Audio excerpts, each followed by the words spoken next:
National Fire Radio. Hey everyone, welcome back to the podcast. This week, the week of April 10th, 2023. We got a lot happening. This is a big week for us. I want to run through a couple things before the podcast starts. First off, check out The Size Up. The Size Up by National Fire Radio is a lifestyle podcast about health and wellness and lifestyle. It is anchored by Pip, our buddy, our little guy with the mohawk. He's out there. He's pushing hard, and his episode drops every Tuesday. Check him out. Give him some support. Look him up on social media. That's The Size Up by National Fire Radio. FDIC is approaching. We're teaming up with the 2448 podcast. Sam Massa from High Vis LED Lighting, his podcast where he talks to firefighter or first responder-owned businesses, entrepreneurial people that are in our lane. Check out the 2448 podcast. We're going to be sharing a booth with them at FDIC this year. Booth number 13073, 13073 at FDIC. We'll be right in the main hallway, right by registration and Firefighter Row. There is a line of firefighter-owned businesses that are lining down the hallway this year. You want to be there. Support our own. Check it out, FDIC 2023.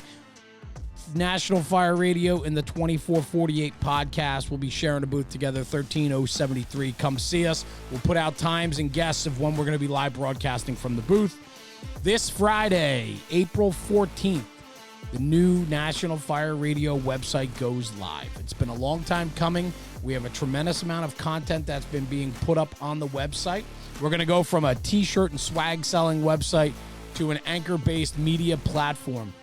This is phase one of the process, and we have a lot more coming as phase one drops. Coming that Monday morning the 17th, you're going to see a whole new side of National Fire Radio and content delivery and how we're going to be pushing this job forward. We're getting into some different things that we haven't done before. We're partnering up with incredible people in the industry to start bringing you different types of content that we haven't done before. So we are excited for that. So the website is up, nationalfireradio.com on Friday, April 14th.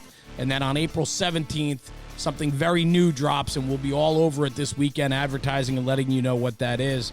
And lastly, I just want to say this. Without partners, without the collaborations that we have in place, we wouldn't be able to do this. And so as I sign off every podcast where I say talk about the job because it makes the job better, I truly believe that. Now more than ever, I believe it.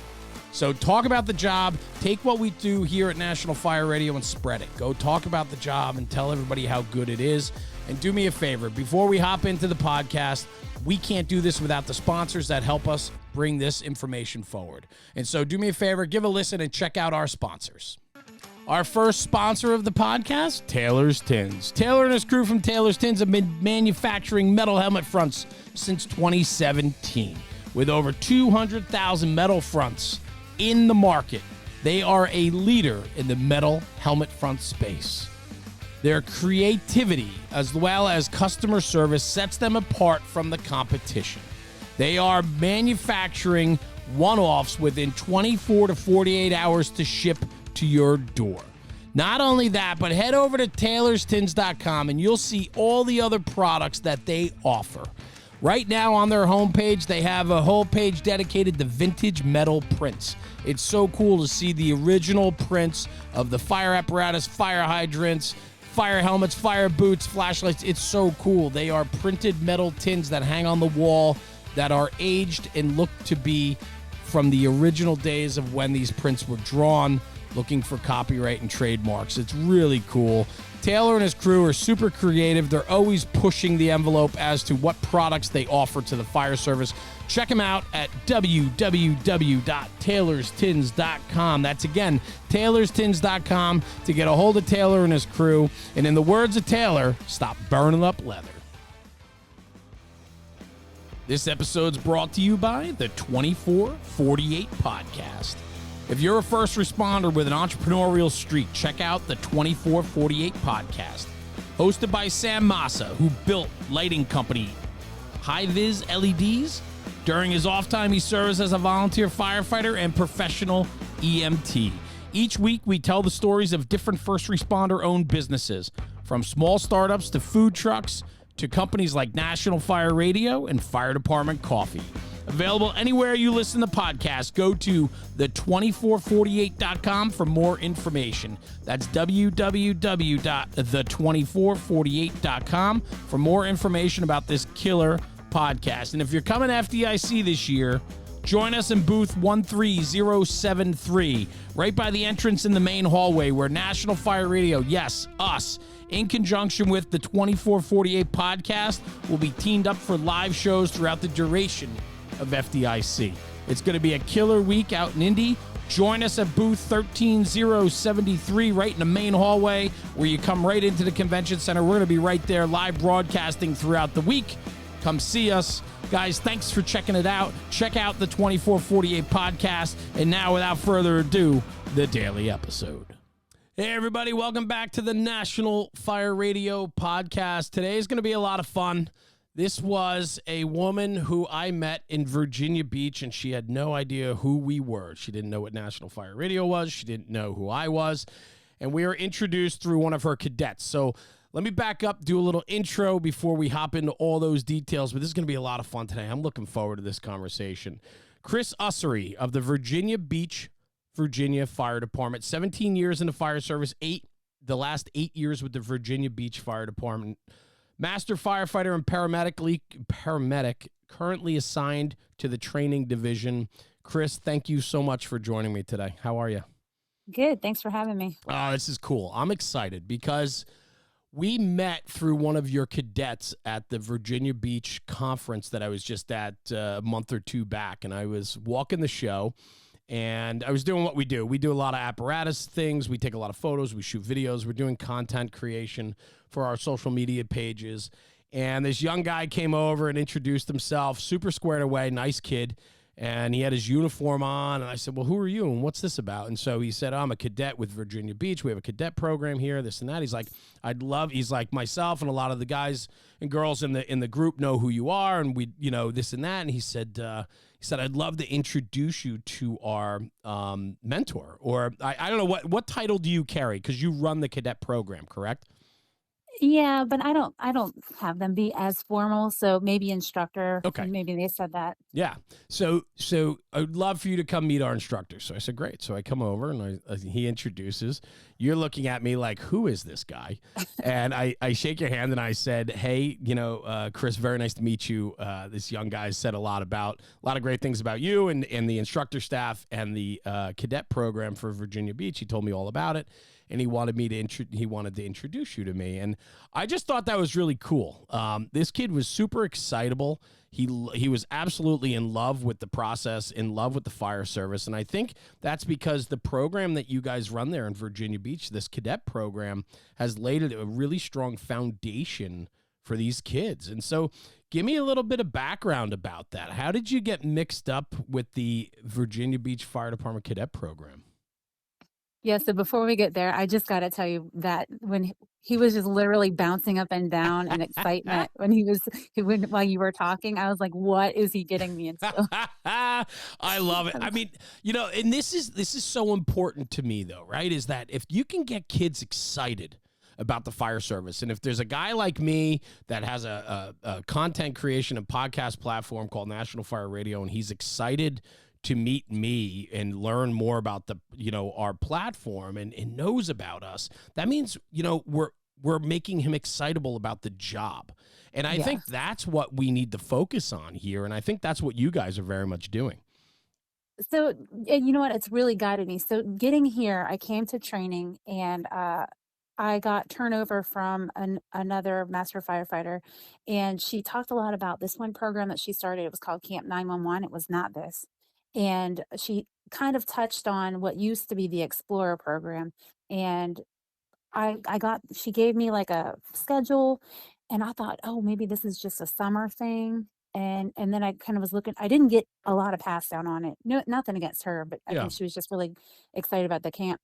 And then I'm like, oh, this is like forever. So what we do is we meet 2 times a month, every month, but it just runs. So I was like, oh, let me get this together. It started out where they had a classroom session from the IFSTA manual. Right. I tried that at first, but it wasn't pertinent. It wasn't practical for them. No. So then I was like, you know what? you're little I dearingly call them my fire nerds. I'm like, "You're my little fire nerds. What can I do to make this fun?" I'm like, "We have so many our training center, I have so many resources here. We have a natural gas prop.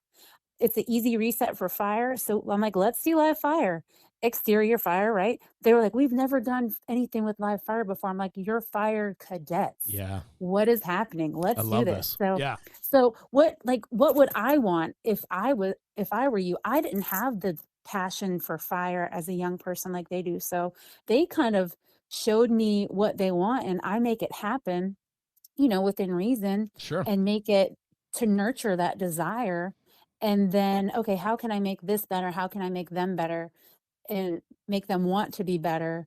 Some of them just naturally like eat, breathe, sleep everything about the fire service. And others now that are coming in don't have family members in the fire department, which Right. you expect a lot of, from the like, kinda when this program started, you had a firefighter, and then their child was interested, and they're like, "Oh, let me get you in here," and then they would kind of take over meetings and do training, Sure. but now I have kids that nobody in their family is in the fire service. I'm like, "How'd you hear about this?" And, "Oh, I was talking to so and so because I don't recruit, and if that comes from this, that's fine, but I've have, like, really, it is just kinda me. I rely heavily on crews from the field, and I actually picked up a civilian adult, That's which is great. another little funny story, Yeah. but, I joke, like, span of control is out of control. I need more adults because I have so many kids, and Well, that's exciting, right? So let's break that down a little bit. So how many kids so this is a program for 14 to 18-year-olds that live within Virginia Beach, correct? no, they Oh, don't it's even not. have to live here. They No, don't. it's Okay. crazy. Because I have a couple from Chesapeake, because Chesapeake doesn't have a, cadet program, and Norfolk's, I think, is dwindling. I don't wanna speak out of Okay. term, but, Yeah. so I know that there's some in our neighboring parts of North Carolina Got it. and, York James City County and York County, which are kind of far away, are the closest ones, and the only reason I know that is we do a shift day every year, and the battalion chief of training before this one, he was really invested and still is, in the cadet program because he's from California and they have a very like they're real big on Yeah. cadet programs, and he wanted to see this succeed here. So he's still pretty invested, but he would say, "Hey, let's reach out to the other cadet programs in the region and bring them in on our shift day," which is, we simulate a bunch of different kinds of calls all Sure. day. They rappel, they do just a bunch of super cool things. But the last year I reached out and there weren't a lot of people that were their program said we're doing anything. Yeah. So Okay. So this 14 to 18-year-old kids, these are excitable kids. They want to be there. You guys are providing incredible opportunity and experiences for them. You got away from classroom IFSTA manual readings to hands-on and let them get excited about what you guys do. You don't recruit, and yet I hear the numbers are through the roof. yeah. How?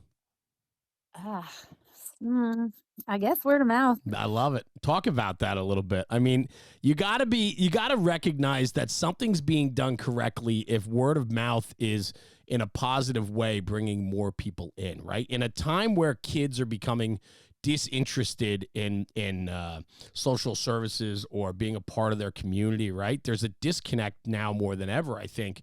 And yet you're finding complete success with this program and bringing in more and more people because the word of mouth is allowing for people to understand what you're doing there. You know what, you say that and it actually makes me think a little bit too is I get a lot of kids that reach out, they'll go to their fire station Yeah, and they'll say, "Hey, what can I do?" And from pulling from so many people in the field and them seeing how we operate on nights, because I feel like I'm trying to find ways to get field personnel buy-in, sure. right? Because I rely on them so much. Yeah, And they're the ones that are referring people to me. I They're like, "Oh love yeah, that. Chris has got it," and then it is I I have made a bunch of changes this year. Capped off or cut off our applications and then opened them back up in January. Mm, So I had a little list and I'm doing interviews. I'm doing an interview panel, I love that. making them sweat a little bit. That's great. Um, I stopped. So because anyone can come in at any point, right? I'm changing it next year to we're going to run to the school year, and then they graduate. When they graduate out, and we do something a little bit more formal. Up until then, we were doing like a end of the year banquet Yeah. where I'd give them little awards or whatever. Sure.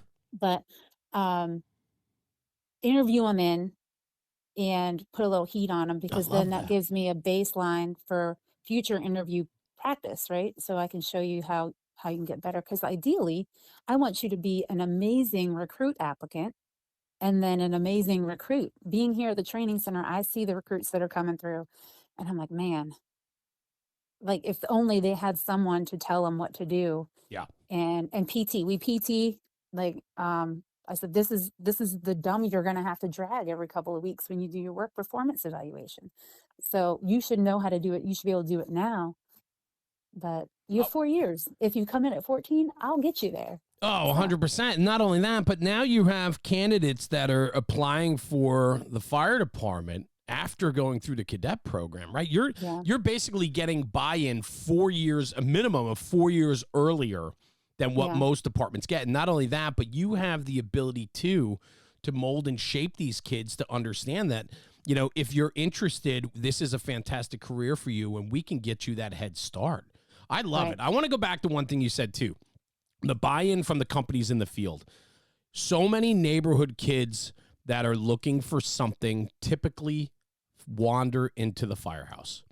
Hmm. Whether they got a bad home experience, they have absent parents, or any other issues coupled with, problems or just, all of that, right? Or you have kids that are just enamored by that red truck, pulling out with the lights and sirens and the expectation of going to help their neighbor. And kids are always looking for something. And the kids that show up at firehouses typically are looking for attention. They need something.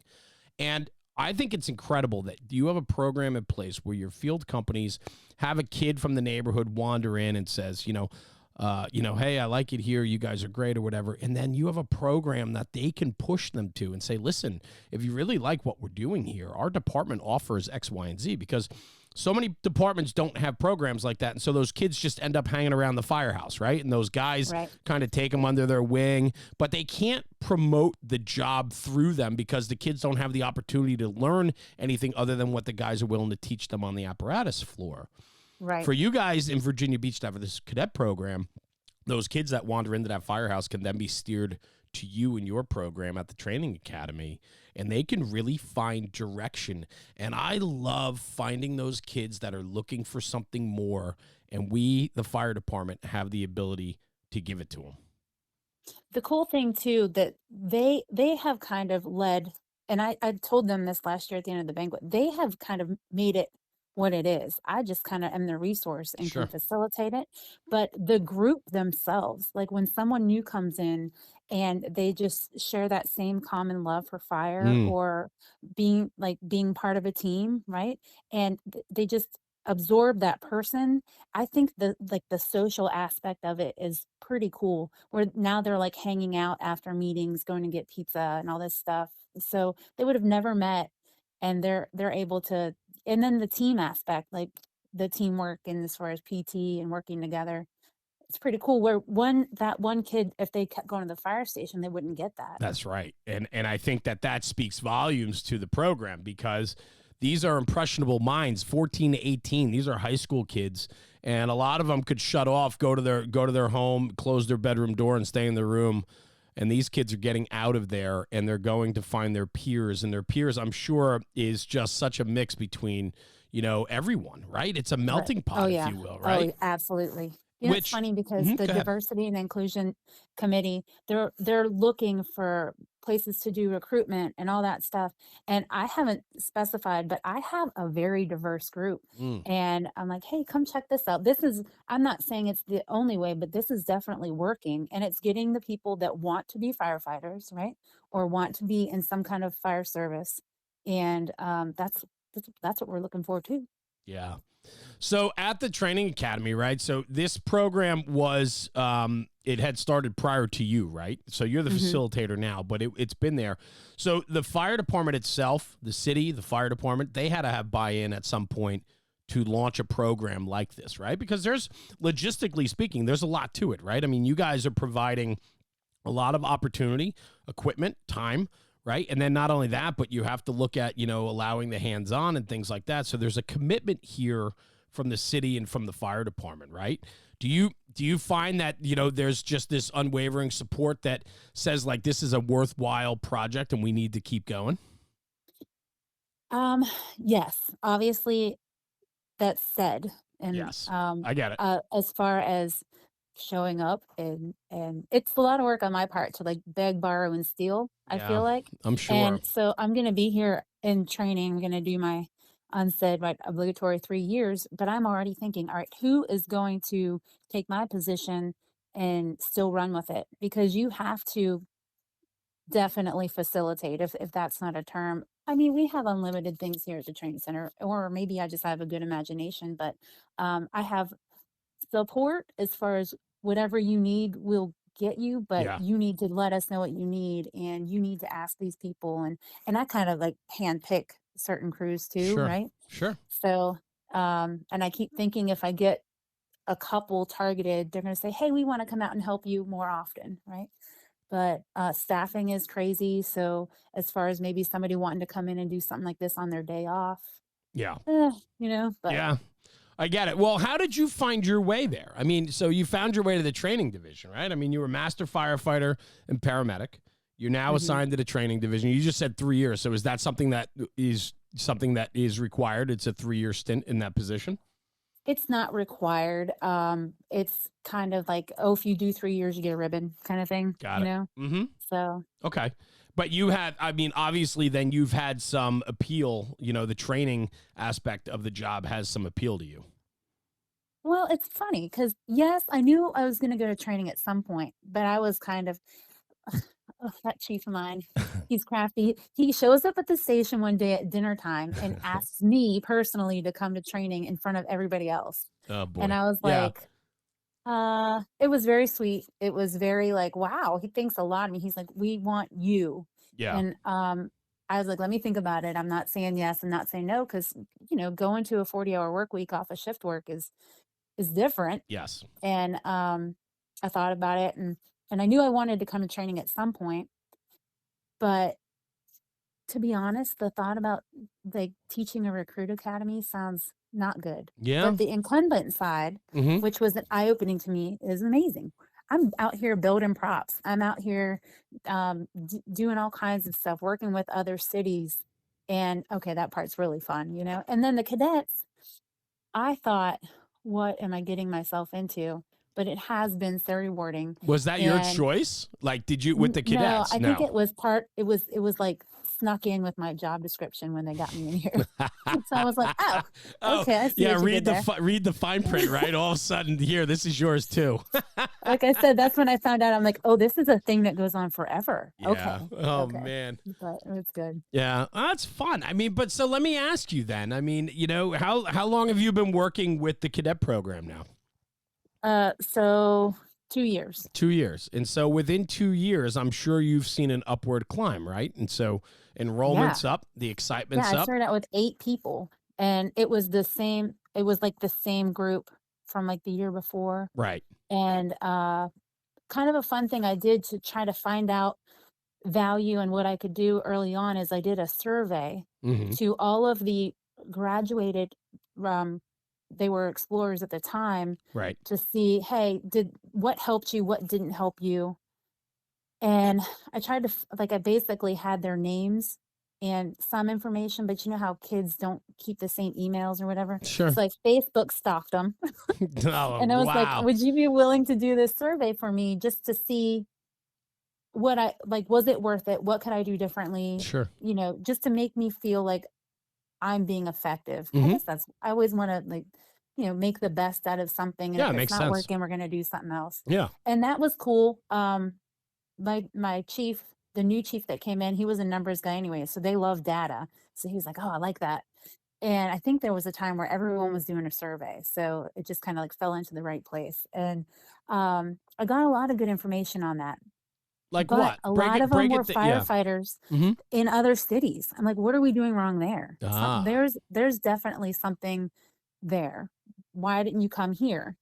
And it was just basically first come, first serve. And then other people went off to the military, which is fine, and other Yeah. went to school, Hmm. which is fine. But what path are you on? So I have one that got like a scholarship. I'm like, you go do that. Yeah, Go for sure. do your scholarship. If you still want to be a firefighter when you get out, come see me. But then another one is going to do a business degree. I'm like, we do tuition reimbursement for the city. Hmm. So why don't you just get hired? And then once you get off probation, you can do hybrid classes or something Sure. and get paid to go to school and get your school paid Yeah. for, if you're Hmm. just trying to get a degree. Yeah. So that's like the informal guidance counselor in me. I'm like, let's Oh, just I get love you that in. though. I love it. So that survey though, right, that you put out and you Facebook Hmm. stalked these kids and you find that a lot of them went to work for other cities, first come first serve type thing, right? So, Yeah, but looking at that, you're realizing that okay, we need to benefit from our own program and you're not, right, right? right. What was the feedback for like what was the underlying conversations within the survey that the program set them up for a desire to continue into the fire service or emergency services? Did it give them like I'm just curious what the response was. Yeah, they all said that it definitely helped them further their career in the fire service, Mm, and they would do it again. It was a lot of positive information, so that helped me feel like, okay, I'm not just spinning my wheels. right. Because my whole thing that I tell these kids is like, hey, this isn't Parks and Rec, or this isn't school. You don't have to be here. I don't have to be That's with right. you. You That's have to right. want to be here. You have to want to put in the work, and yeah, that's a little bit of an eye opener for them when I tell them that, like, But because it's a at real first conversation. And I it is think real. It is they're so owed real. that and you're owed that, right? Because that's Yeah. how this works. There has to be, just like the fire department, right? You're setting them up for success. You're doing now, Mhm. you're talking about doing an interview panel. You're talking about proficiency testing. They have to be on their game. There's PT involved. Like this is really good because you're setting a structure of discipline. But the other side of the coin too is in the fire service we need transparency and we need honesty with one another, and so Right. for you to lay that out to them I think sets the tone for them to understand like okay, this is a little bit different. This isn't school, or this isn't that, or isn't this is a institution that like I want to be a part of, and they want us to buy in and they're going to buy into us. I love that. Yeah. Yeah. And it's so fun when you can see when so I let them, it's their choice, right? And then when they're having a blast, getting dirty or wet, Sure. from the fire hose or something, and out here working their butt off, but it's because that's what they want to do. That's the people we need in the fire service, right? Yeah. And it's just So you break down that survey, you get your information back from the graduates, and then you say, mhm, okay, I'm going to take this information and we're gonna run with this because this I see merit in this program. I think there's a lot here. What was your then next approach? I mean, why have the numbers grown? I know you're talking about word of mouth, but like the program, I think you had to look at that and say like, what can I do to push this forward, right? Like, can oh we get yeah.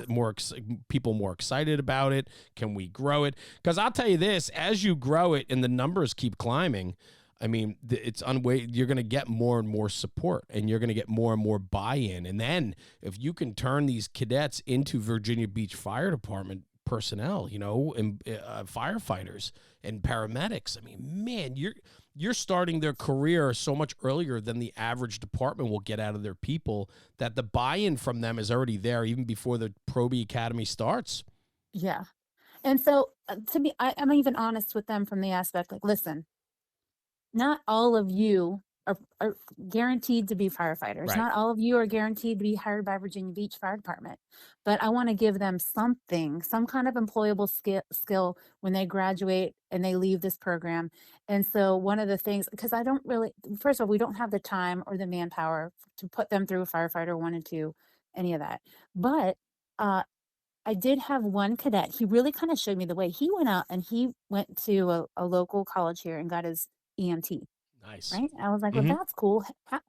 How much how much did you pay for that?" And I talked to my chief about it, and he's like, "What, did we put him through that?" And I said, "Wait, can I do that? Is that a thing?" So, we are partnered with Virginia Beach EMS, right? But we're two separate agencies, and Right. they run congruent BLS academies. They just continuous all the time. And I said, "Can I?" I talked to one of their instructors there, and I said, "Hey, could I sponsor 5 cadets to go through your program? Maybe they're 17, 18 year, Yeah. and let them go with an employable skill." Like, Yeah. so we're working on that now because their age limit was 18, but I think they're pushing it back to 16. So I'm Yeah. like, I'm not even saying 16. I'm not even saying my 16-year-olds are ready, but maybe the 17-year-olds, we get them Yeah. in that program. So when they go out, they at least have their EMT. Yeah, and not So, only and that, but if it's a separate agency, well, then maybe there's a potential that they're going to have future employment there too, right? yeah, I yeah, mean, it's the same type of it's the same blueprint. right. And so for that, I was gonna say anyway. Oh, so they get their EMT.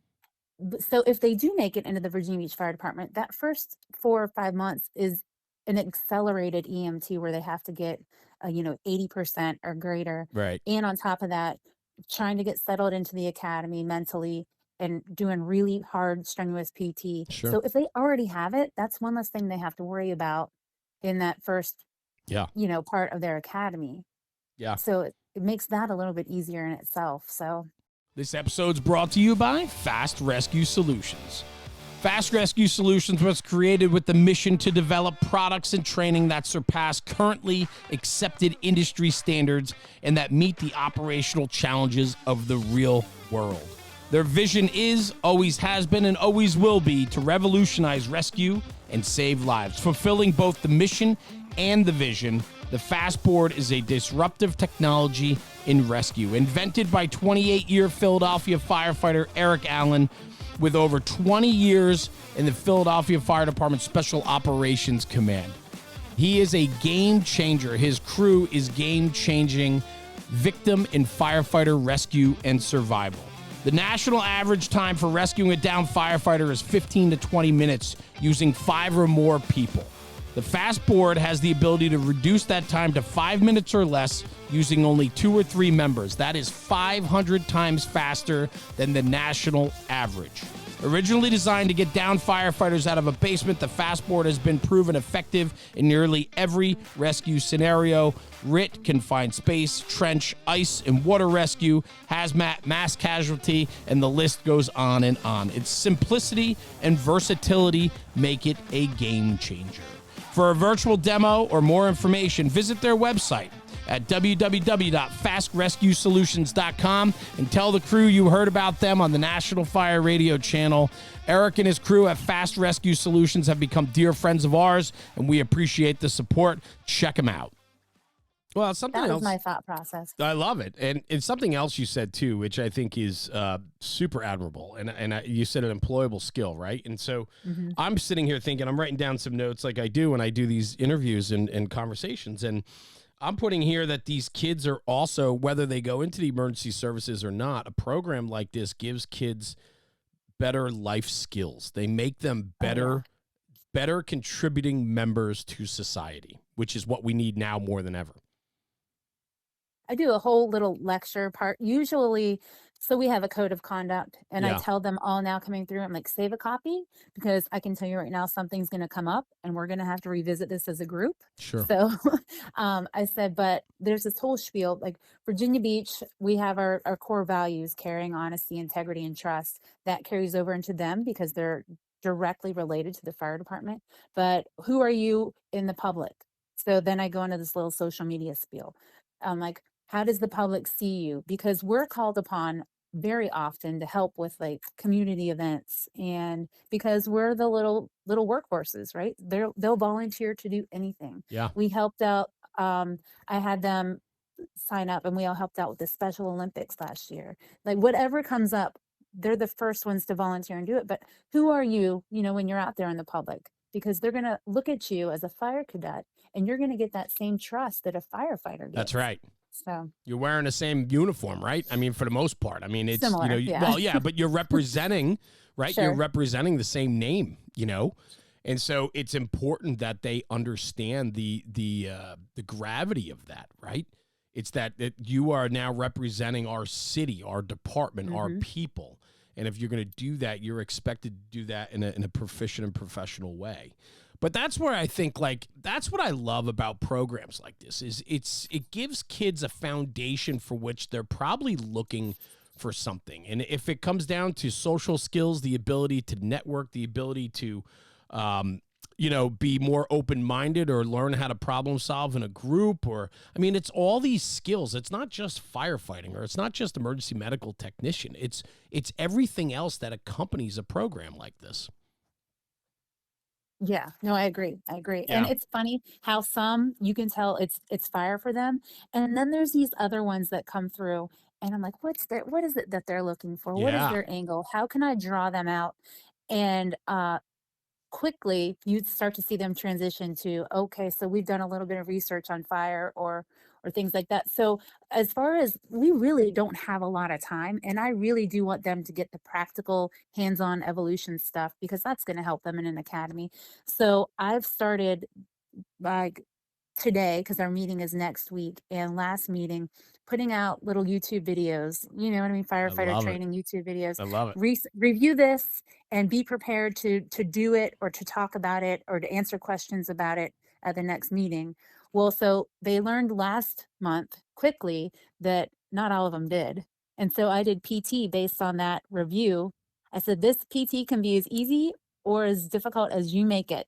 And so when I asked the question, if they didn't get it, they had to run a lap. So it was Nice. I like, love it. okay, now we get it. We better review everything. But it was really cute because not the ones that did, she's like, I even made a Quizlet on it.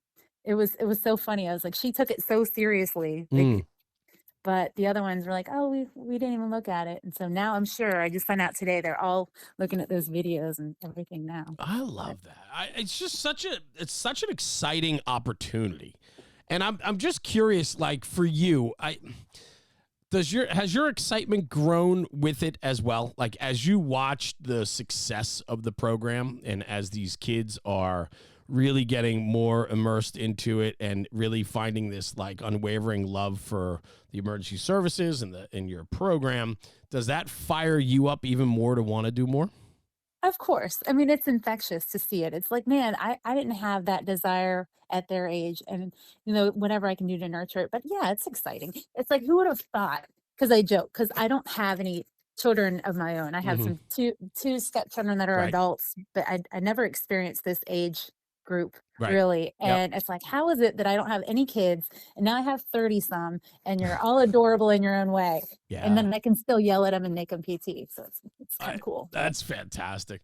But it's just such a great opportunity. I mean, truly. And yeah. I got to think it's super rewarding for you too. And to be able to watch, and then to watch these kids gain success with it, and then they get hired, or Virginia Right. Beach hires them, or they get hired in another city, or they pursue a similar profession, or they go into the military, and it's because of the foundation for which they learned against. That's Yeah. exciting. Let me ask you this: what's going to happen when you're ready to move on? Uh, so I will be back on a fire truck. No, Yeah. No, it'll be fine. I really do want to put a lot of, obviously, a lot of effort into finding the perfect person for me to take over. And I know that that person's out there, but I definitely got to get my butt back on a fire truck can at be some point I before I time mischief I works get so much. that. Yeah. I get that. I get that. But I wonder how many people would be willing to step up and take a program like that, cuz I just wonder. It's a lot of work. It's a And lot of work. and it's not Yes. just the physical aspect, but it's also the mental aspect. You have to buy into these kids, and these are kids. They come with every type of potential situation possible. These kids probably have it, and they look at you not just as an instructor or a friend, but as like a parent too, in a way. Right. And so that's got to be taxing on you as well. I can only imagine. So, Yeah, I mean, it's a lot. So right now we're on the cusp. We just opened our application process, and I mhm. have, I think 5 or 6 that are in the process. And so I've already, for months out, been preparing them for this, and then there's obviously the each steps of it. And I'm like right there with them. I'm like sending them texts. I'm like, you know, are you all done with your questionnaire? Do you want to do a mock interview? You want to take a practice test? All this stuff. And like I said, once this works itself through and I see who gets hired, that's going to be like a whole nother level, right? Yeah. Because this will be the first time I get to experience it. But it is a lot. It's a lot.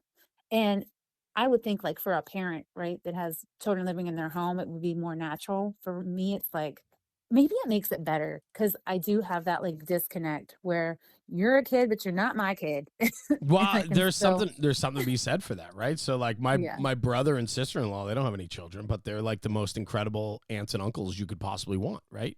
yeah, And like, but with that though, there's this like different relationship than if they were a parent to the children. And so, mhm, there is something to that. I'm sure there is. And I think that, the fact too is that I think they probably respect that the relationship you have with these kids, it's certainly back and forth between both of you, and everybody gets what they need out of it, and you push them, but they push you. And I love that back and forth. yeah. That's a lot of fun. So what's next for the program? I mean, these kids come in, you see them twice a month. I'm sure you're in constant communication with them though. So you don't get a tremendous amount of FaceTime with them, right? I mean, it's Right. twice a month. Do they get to go out into the field? Do they get to do they get to go to the companies at all? Do they get to see fire grounds or anything like that? Like how does it work? So I think we're still transitioning a little bit from COVID. Mhm. And obviously with COVID, it was not going into any fire stations. But so last last year, the end of last year, we took him out on the fireboat, so I'm Nice. I'm working my way into getting him there, but it is like herding cats. Yeah, So as far 100%. as logistics, a lot of them drive. Some of them get dropped off, and so I have to keep in mind, like, parking and things like that, but they have been to fire stations in the past, and next month, for those of them that are listening, we are going off-site, so it'll be Cool. exciting, There you but go. yeah, so it's it has to be within, like, a certain Sure. realm, I guess, but, fire scenes, a lot of them squirrel them, and if they're a big one, like, there was a big second alarm fire, apartment fire, and I found out from our safety officer that 2 of them were there in the parking lot watching because they have the little scanner apps and stuff Of like that, course. Of course. But so how would they not? Like, you know what I right, mean? I know. Like they are so bought in, and Yeah, it's a program that inherently is making them excited about it. I mean, yeah, man, we want to embrace that. I mean, that's yeah, the best thing that any fire department can do is embrace the youth that is excitable about it and really double down on them, because man, the return we could potentially get from them is overwhelming. And now more than ever on a job where we're looking for good people that right. want to be there for the right reasons, we want that more than ever. So programs like this certainly breed that, I think. So talk to me a little bit about yourself. I mean, you found yourself, you were asked to go to the training department, and then you get there, the division, and then you get there. Then you find out you got to take care of these, the cadet program. That kind of falls on you too, and so on. You're talking about you want to get back to the truck. You want to get back to shift work. I mean, I understand all that for sure. What is it for you? I mean, there's got to be something that you're getting out of this that is making you, either feel good about, the process, the kids. I mean, what is it for you? What's your takeaway on all this? Well, for me, whatever I do, I want it to be efficient and good, Mm, things like that, right? And because nothing was set in stone, and I kind of was recreating it as I was going, yeah, and feeling off of them, right? What would help them the best? What are their needs? That's kind of the way I think and the way I operate. But I was just, paying attention to what's going on. So for me, obviously, I want to do good at my job, mm-hmm, and they kind of directed me in the way that I could do that, sure. um, but I guess, I don't know. To me, it doesn't seem like anything anyone else wouldn't do, but I don't know. I don't know. I think you're a little bit special. I think that and that's why I asked you about who's going to take it over, because I think it takes somebody special. And whether you found it by accident or something drove you there, the fact that you were willing to put the time in to make sure that you do it right, that speaks volumes. And in Yeah. in where you're influencing people, I mean, that's what matters. That kid that introduced us at the Virginia Beach show, he knew me because of my podcast and because of social media. And, in a way, we influence that way, right? And so it's important for us that we put forth a positive message, and a message about that the job is good and this is what we expect of you, and all these things, right, that are super important to set him up for success. We carry that obligation as National Fire Radio to do that. You're very much the same way. You're influencing too. And you're setting those boundaries and those rules and those expectations. And so you're influential as well. And so that kid, as much as he looked at me and said, oh my gosh, like you're Jeremy, and oh, I follow National Fire Radio, he's doing the same for you. He was excited to make the introduction between you and I, because I think he sees the same respect and value he has for me, for you. It's the same. I love that. I love it. I think you are very special in what you do. I think you influence a lot more than you probably know. And you're probably instrumental in a lot of what these kids believe in, and you give them a lot of purpose and just all of those things, Kris. I think it's very powerful, and I think you should recognize that that you are making a difference, whether it's your job or the passion that you have or whatever it is, the mixture of it. It certainly is influential, and you should be very proud of what you're doing, because we need more people pushing kids forward to enjoy the fire service and being in the emergency medical service. We need more people promoting this job. So well done. It is funny. Thank you. That means a lot to me. Yeah. It is funny that you say that though, because there are so many other little groups like, oh, mentoring, or oh, we're doing this recruitment, or we're doing all this stuff, and it doesn't really seem to succeed, Right. right? And I'm like, hey, come check out what this is, because I Yes. feel like that's meeting all of your needs. Even like I said, even the diversity and inclusion, like, hey, y'all come here and just check this out, because I think this is what we're all trying to do. But It we're has to working on be it. a lot. Yeah. Well, a lot of it is organic, right? The people that Uh-huh. run, we talk about inclusion and diversity in hiring practices, whether career or volunteer fire departments, whatever. We want our departments to represent the community in which we serve, right? And so, Mhm. there's a lot of different ways that departments are trying to find ways to diversify the ranks, or, educate different communities about the hiring opportunities or what a great job it is. But it's not done organically. It's almost forced. And I think when you Mhm. try to force things like that, it just doesn't work. And Right. that's, like any, I love it because we were talking about it before. And what I love about this conversation is, like, any recruiting effort should come talk to you, because like your recruiting works. You went from 8 to 30 something members, right, of your Yeah. group, and you have every, male, female, different religions and races. Like, it doesn't matter. It's just inclusion and diversity, because you have a program that works, and somehow, some way, the word has gotten out about why kids want to be there. Recruitment efforts should come talk to you in the cadet program, because the organic growth that you're having is because of the success that you're giving these kids. And that's how I think we get diversity and inclusion within our ranks. Right. And I think that that's a very important message. And I think that, ultimately that is what you're doing there. And such a valuable lesson for these kids to be a part of something like that. Well, cool. The cool thing too is that I remind them, you are here because you want to be here, right? Yes. So nobody went to your house and asked you to come and be a part of this. Like, you want to be here, and then that's where you get the hard work, right? Because they want to be there so bad.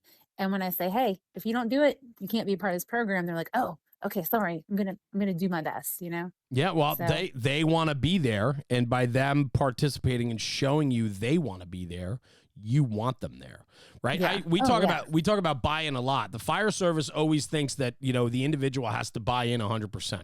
We need our people to be bought in, and then so often our fire departments let us down.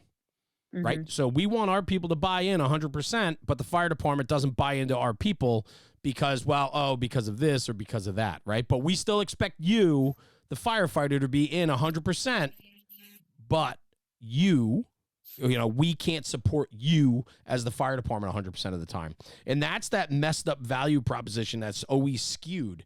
And so, when you look at programs like yours, kids want to be there. And if they want to be there, they're going to meet the requirements. They meet that requirement and they want to be there, and you show them that they need to be there, man, the department can buy back into that. And before you know it, you have an equation for success.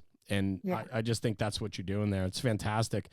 So what's next? What's new? What's exciting? You got any grandioso plans that you could talk about, or is it just the continuing? I really like how you're building out the process because it's very representative of the job today. And so the interview process, I think, is fantastic. I think kids now more than ever need to be able to communicate, and putting them in the hot seat like that, that's going to be a lot of fun, I think. But you know, my favorite thing about it is, so when I get somebody saying, "Hey, I'm interested in the program," I send them a pre-application questionnaire. Why do you want to be in this program? Right. Because I just want to know a little bit about you. Those are the same questions I ask on the interview. So they've seen them before, but I love to compare them. Like the one is typed out or whatever, handwritten, and it's like paragraphs.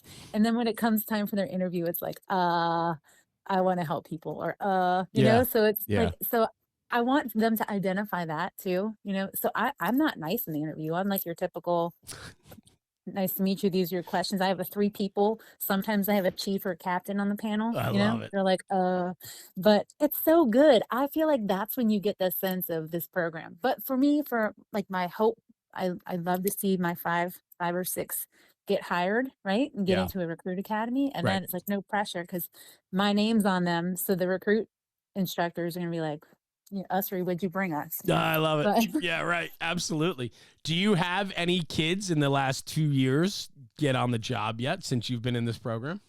so I didn't, but the year before I came in, one did, and he's a firefighter now. So That's there is awesome. hope. Like it could happen, but I'm gonna set him up to succeed. Whatever I need to do. But Well, the one, Sherry sent me a picture. Like she went ahead and got her CPAT, which is our physical yeah, assessment. right.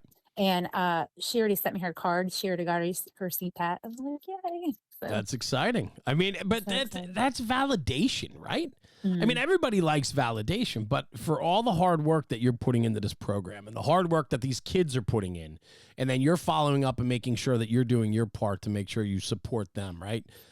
That's got to be super validating for you, though. And I really hope that down the road, when you get back into the firehouse and you're back on shift and you're riding the engine of the truck, and you come across a couple kids down the road that maybe came through your program and have had the ability and the fortunate opportunity to get hired in the same city that they were a cadet in. That's got to be super gratifying for you. I really hope that happens for you. I really do. yeah, Because that's the validation for which this is all about. I mean, not that you need it, but man, does that feel good. yeah. That would be pretty cool. Yeah, for sure.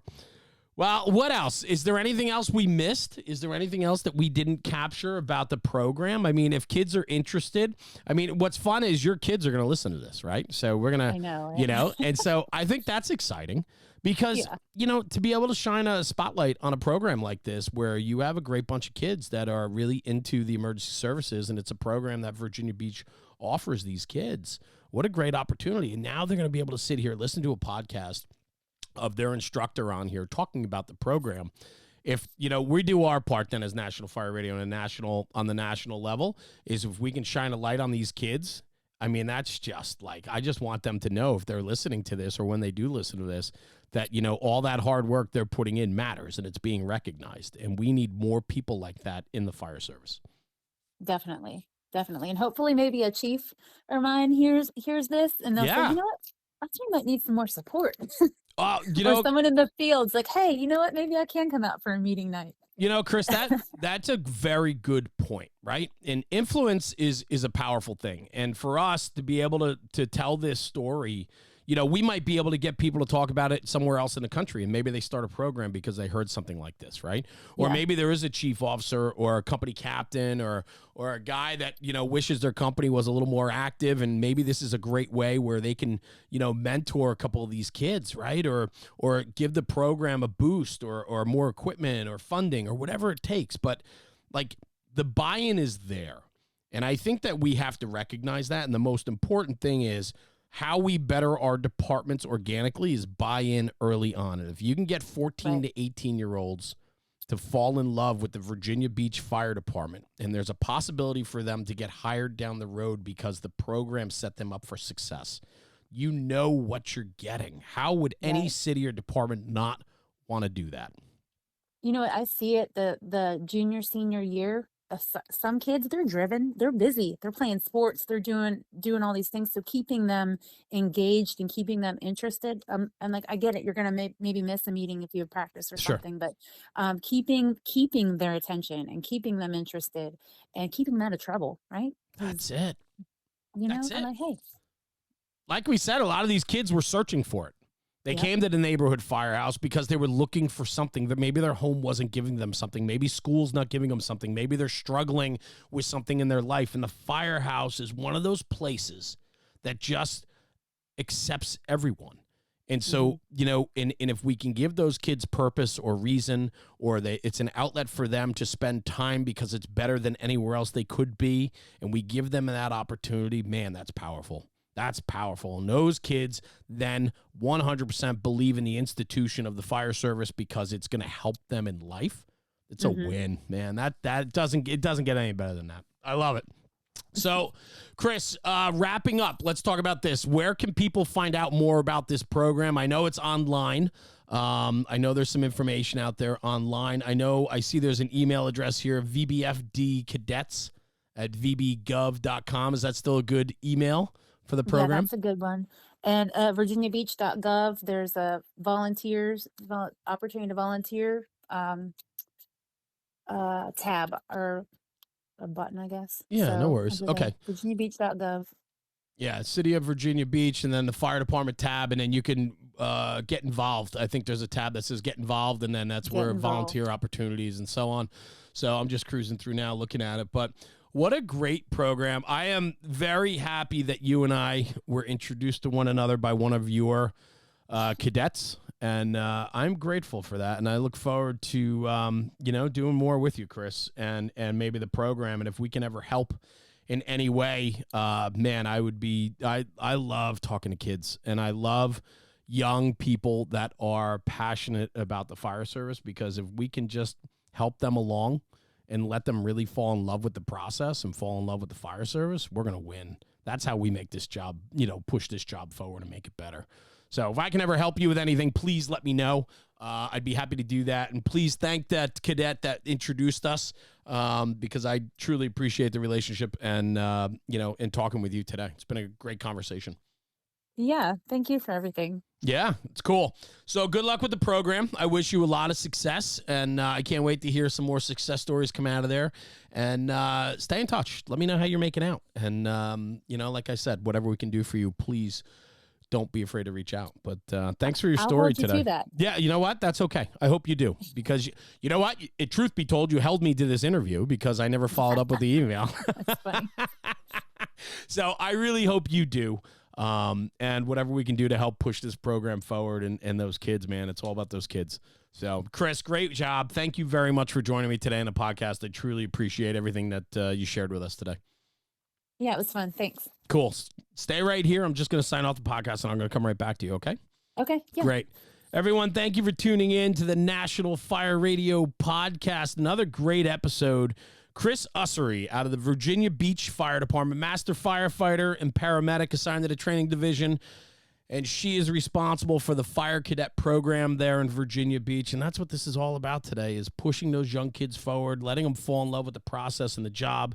Because if we start them young, we will have great firefighters and paramedics as we move forward throughout our careers. So that's what we want to do, harness the young and push them forward. Kris, thank you very much for joining me. And guys, take this conversation and take it back to the firehouse, because when we talk about the job, we make the job better. Thank you for tuning in. We'll put the links for the program and how you can get a hold of the Kris with the program, Virginia Beach, and all of that. We'll put that in the links in the narrative. And thank you for tuning in, and we'll see you at the next one.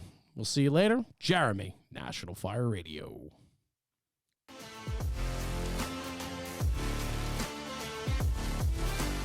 National Fire Radio.